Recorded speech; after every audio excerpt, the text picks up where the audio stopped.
On l'a constaté et les autorités sanitaires le disent, la désinformation et les théories du complot nuisent à la santé publique. Mais c'est pas tout, hein. Ça cause aussi du tort et de la détresse chez les proches de personnes qui croient dur comme fer à ce genre de théories et ça va parfois loin, très très loin. À preuve, voici un courriel, un témoignage qui nous a été acheminé. Mon frère est assez reclus et se nourrit à tous les jours de fausses nouvelles. Il les partage avec mon père de 90 ans qui est très dépassé par tout ce qui se passe en ce moment. C'est très dur, écrit cette personne, d'argumenter avec mon frère, car il se braque et n'est pas ouvert aux arguments qui ne vont pas dans sa ligne de pensée. J'aimerais avoir plus d'outils, avoir des outils pour supporter, dit-il, les discussions avec mon père qui est très inquiet. C'est pourquoi je m'adresse à vous. Merci de votre collaboration, quelle qu'elle soit. Alors voilà pour ce courriel. Merci à cette personne de nous l'avoir envoyé, c'est très important.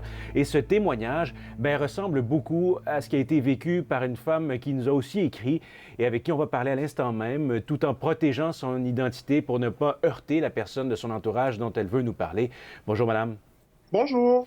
Dans un premier temps, juste pour bien mettre les choses en place, dites-nous un peu ce qui est arrivé avec cette personne de votre entourage et ce que ça a entraîné comme conséquence pour vous, là, dans la relation que vous avez avec cette personne.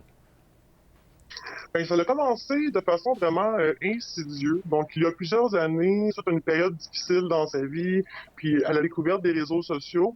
Donc, au départ, je pense que d'adhérer à toutes ces théories du complot lui a donné l'impression d'appartenir à une élite, hein, une élite à part qui eux, ils connaissent la vérité.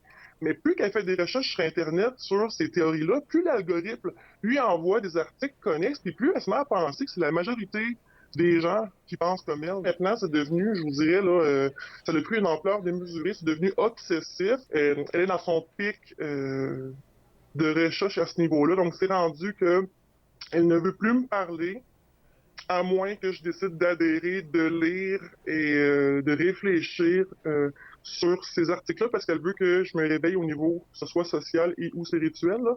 Donc, c'est ça. C'est très difficile en ce moment.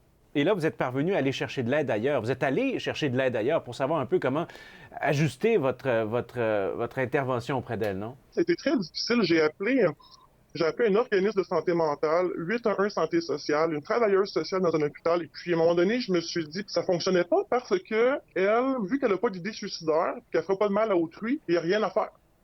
Donc, on laisse la personne comme ça, se mal alimenter, s'exclure là, de la société, puis il n'y a rien à faire. Donc là, j'ai écrit au décrypteur, je me suis dit là, ça suffit, je veux la confronter une fois pour toutes. Je voulais que vous me fassiez parvenir des articles que je pourrais lui envoyer. Puis vous m'avez sagement conseillé en me disant que c'était pas une bonne idée que de faire ça, c'était comme de mettre de l'huile sur le feu. Et vous m'avez référé à l'organisme InfoSec.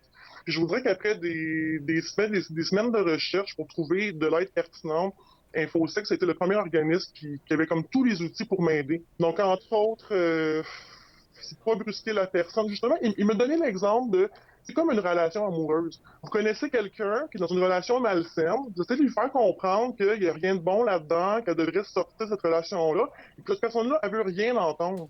Comment qu'elle va se sentir? Elle va se sentir trahie, jugée, et elle ne voudra plus vous parler. Bien, je vous souhaite bon courage dans cette réflexion. Merci d'une part de nous avoir fait parvenir votre témoignage, d'avoir accepté de le présenter à la caméra. Bonne chance avec cette personne et bon courage avec le Merci. confinement en général, au nom des décrypteurs. Merci beaucoup. Alors, Bouchra, saluons le courage de cette femme qui a bien voulu nous partager son expérience. T'aimerais ajouter à cela quelques conseils? Oui, donc j'ai demandé conseil à Mike Crabwell d'InfoSect, qui est aussi un organisme qui a contacté la dame qu'on a entendue. Et lui dit qu'il n'y a pas de solution magique, mais la chose à éviter, c'est de confronter la personne, de débattre avec elle, de se moquer d'elle, parce que quand il est question de croyance, c'est vraiment au niveau émotionnel. Et si on confronte la personne, qu'on la brusque, elle risque de se replier encore plus dans ces croyances-là et ne plus nous écouter et s'isoler. Il dit aussi que si on veut essayer de discuter de ces sujets-là, de rester ouvert, d'essayer de comprendre la personne, de comprendre comment elle voit le monde à travers ses yeux pour essayer de voir de quelle façon on peut amener ce proche-là à peut-être considérer d'autres façons de voir les choses. Et si on voit que c'est pas possible de discuter de ces théories-là, de quand même essayer de garder un lien, de discuter d'autres sujets qu'on a en commun avec la personne, parce que plus la personne s'isole, plus elle risque de se replier vers ces théories-là, tandis que si on garde le lien avec elle, eh bien, elle risque peut-être à la longue, par elle-même, de voir que ces théories-là ne tiennent pas debout et de s'ouvrir à voir les choses autrement et à accepter d'autres façons de voir le monde.